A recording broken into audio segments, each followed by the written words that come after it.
va prendre un poulet de qualité perlis, élevé en plein air. Il nous faudra donc pour faire la croûte de gros sel 1,2 kg à peu près de gros sel, 200 g de farine, 20 centilitres d'eau, puis des pommes de terre pour faire les pommes paillassons qu'on va râper et on fera cuire avec un peu d'huile et de beurre pour qu'elles soient croustillantes. Et après pour faire le jus, on va prendre un bouillon de poule qu'on va légèrement beurrer et crémer, où à la fin on rajoutera un peu de persil plat et un peu de ciboulette ciselée. Donc on prend un cul de poule, on met à peu près 1,5 kg de gros sel. On va prendre un peu de farine, on va mettre à peu près 200 g.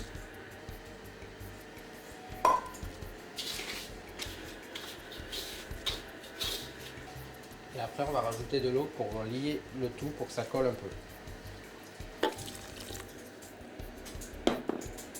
Donc il faut bien mélanger tous les ingrédients pour que la pâte soit un peu humidifiée, pour que ça puisse bien coller à la peau du poulet. On a gardé ces deux petits éléments, on va faire un bouillon de volaille avec.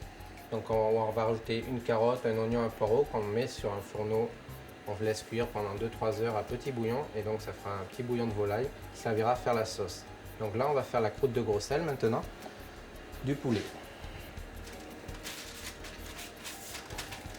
Donc on prend un plat qui va au four, qui résiste à une haute température, parce qu'on le met quand même à 250 degrés, donc c'est-à-dire pour les ménagères un thermostat 8-9. Et si on peut avoir du papier sulfurisé, ça est important parce que c'est bien pour le démoulage du poulet. Donc on met un peu de gros sel au fond, on met notre poulet dessus, on va le badigeonner d'huile d'arachide, ce qui va permettre que la croûte de gros sel n'attache pas sur la peau et qu'elle sera croustillante. On va pas saler le poulet, mais on va juste le poivrer. Et donc là maintenant,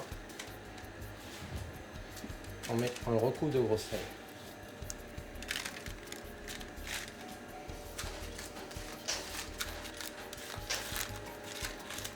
Voilà, lorsqu'il est entièrement recouvert de gros sel, on va pouvoir l'enfourner pendant 45 minutes à 250 degrés. Et pendant ce temps-là, on pourra préparer la garniture. Donc on prend des pommes de terre et on les râpe finement.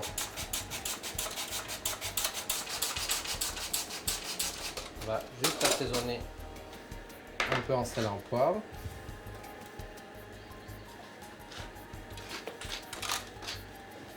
Maintenant, on va la cuire. Donc pour ceci, il faut prendre des petites poêles, soit des petits poêles à bénis, autrement même une poêle Tefal, ça fait très bien l'affaire. Vous faites une grande, puis après vous la coupez en portions.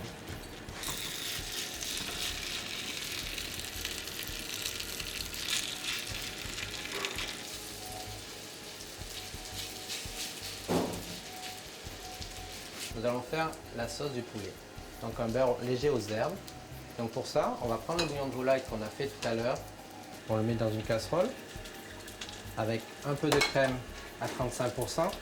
Donc on va mettre 2 centilitres à peu près de crème. Et on va laisser chauffer. Puis après on va légèrement le monter au beurre. Donc on va le fouetter un peu pour l'émulsionner.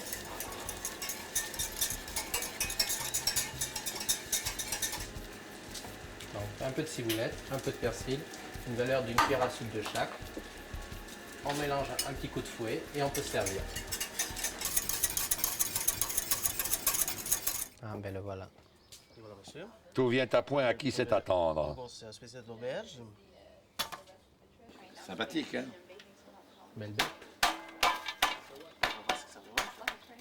La croûte de gros sel s'apporte à la chair est beaucoup plus moelleuse. Tout le jus reste à l'intérieur du poulet pendant la cuisson. Il y a le côté spectaculaire, Voilà, et le côté gustatif, Tout à et le côté fait. moelleux qu'on conserve bien évidemment. Et la petite sauce autour. Mais il ne faut pas qu'elle soit très corsée. Justement, on prend juste le jus du poulet parce qu'autrement, ça corserait et ça enlèverait tout le goût du poulet. Ça dénaturerait un peu le plat. Alors avec ça, on va boire un vin de la région, un Coré. Un Coré. Voilà, c'est le nom qu'ils ont donné. C'est un vin qui est assez léger, donc justement qui va aller bien avec ce plat parce qu'il n'aura pas trop de force. Allez Christophe, alors à l'amitié Et santé. et à la cuisine.